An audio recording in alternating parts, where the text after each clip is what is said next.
For this 1950s vintage halter top, I will be using Simplicity 8645. So I'm doing view A, and this should be a quick, easy sew. It only requires 6 pattern pieces, and I'm going to do a contrasting fabric for the collar and the midriff. So I'm going to cut 3 pattern pieces out of this fabric and 3 pattern pieces out of my contrasting fabric. So I'm pinning the pattern pieces down to the fabric, and I've ironed the pattern pieces with the dry iron to smooth them out a little bit.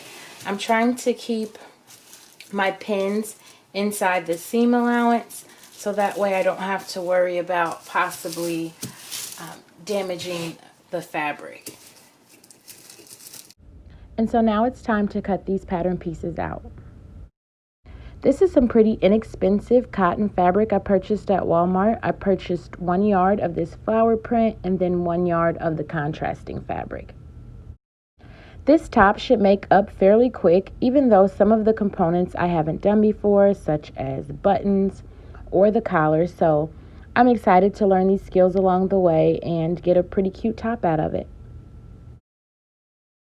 And here's the contrasting fabric that I will be cutting the collar and the middle part out of.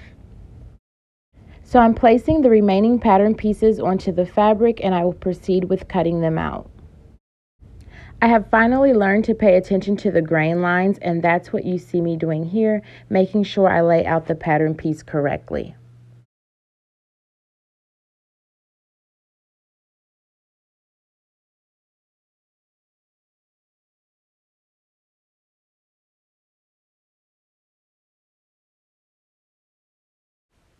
It sometimes feels as if I'm wasting fabric from laying them out correctly, but I have definitely noticed a difference in the finished results of my garments when I do lay them out the way they're intended to be. And here are the front, the midriff, and the peplum pieces. We will be working with the front piece first.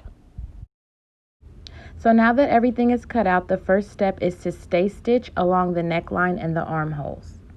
And then I have to gather between the front notches, so I will stitch along seam line using a long machine stitch. And then pull the threads to gather this down to match up the notches. It might be easier to pin the pieces together and then gather them down, but this is the way I do it. Here I just made sure to match up that center seam so that way I can get them to be the right size. Once this matches up, I will pin the midriff section to the top and then stitch the 2 pieces together using the 5/8 of an inch seam allowance.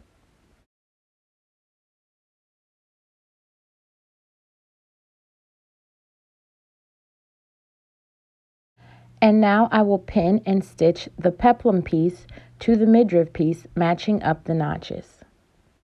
It's so exciting to see just how quickly this is coming together. I have definitely decided to do these quick, easy makes in between some of my more demanding projects. And if you would like to see some of those, I will put a link in the description box below. And just that quickly, it is starting to resemble a top. And here's where things get just a little bit more complicated.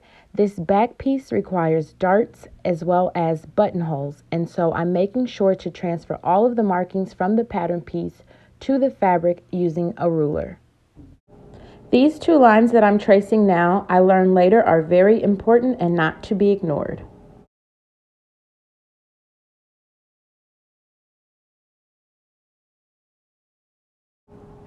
The way the back will be folded helps to create the facing to finish the raw edges and make the placket for the buttons.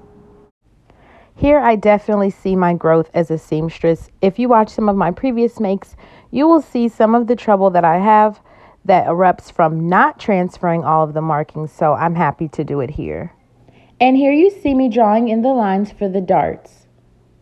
This makes it so much easier for me to stitch them in correctly later on. I think the big difference is I am starting to really enjoy all of the steps. Instead of rushing through my makes or trying to get to the parts that I enjoy most or that I'm the best at, I'm learning to just enjoy every little step and embrace every little skill I learn along the way.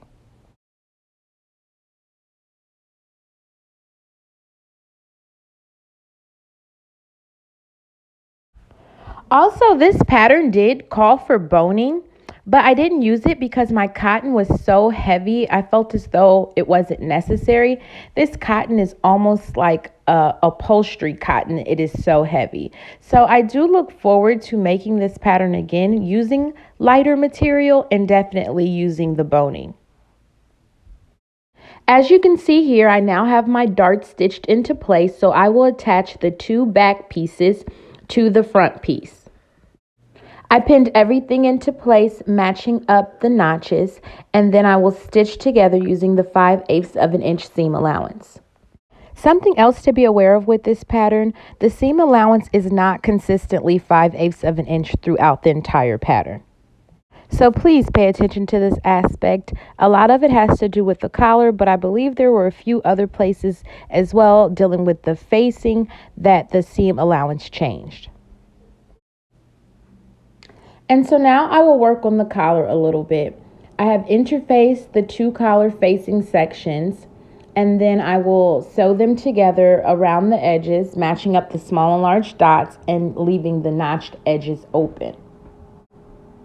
Upon turning to the right side, I realized I had a small hole in this one, and so it had to be restitched.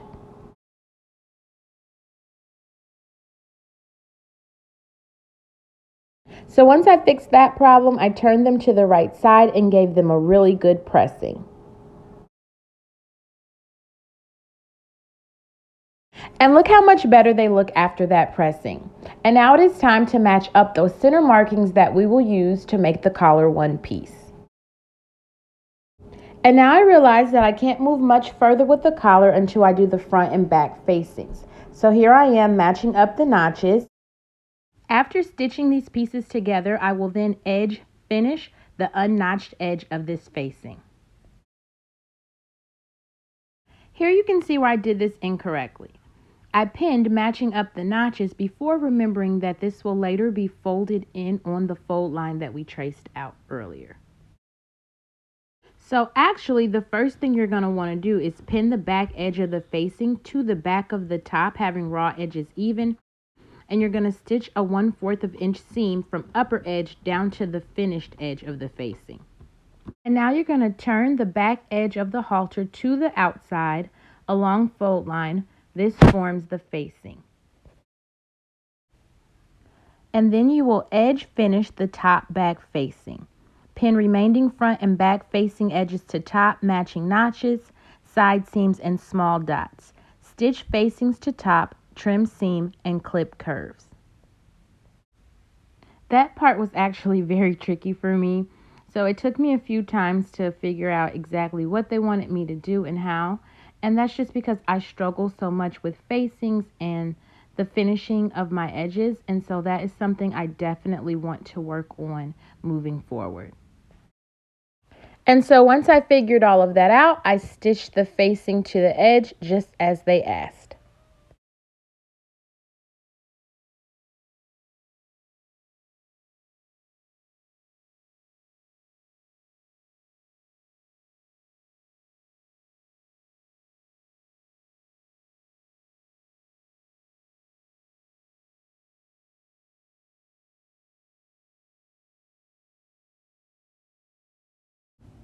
So after attaching these pieces, I clipped all the corners. I then used the iron to help the facing turn the way that it's supposed to and lay the way that it needs to. I am realizing that pressing is another skill that is so important in sewing. The pressing makes all the difference in all of the garments, and I'm taking it a lot more seriously. And now I can finally attach the collar.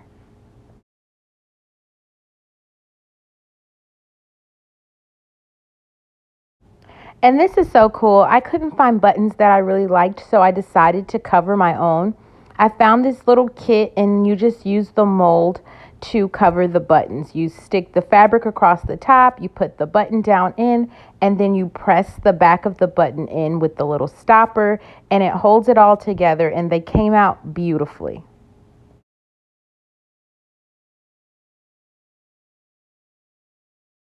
The buttonholes themselves were a whole nother thing. I had never used that attachment before for my sewing machine. I had never done that before, and so I'm not even sure exactly how they are supposed to look, but I think they look pretty decent, and that's another skill that I look forward to improving. And here's another place where those lines we traced out come in handy. You match those lines up so you can see exactly where to attach the buttons. That's what I did. I sewed them on and they came out so nice. I'm so pleased with how this looks. And so we're almost done. There's not much left to do. I have to finish the raw edge of the collar, sew on the hook and eye, and then hem the bottom of this top, and it will be all finished.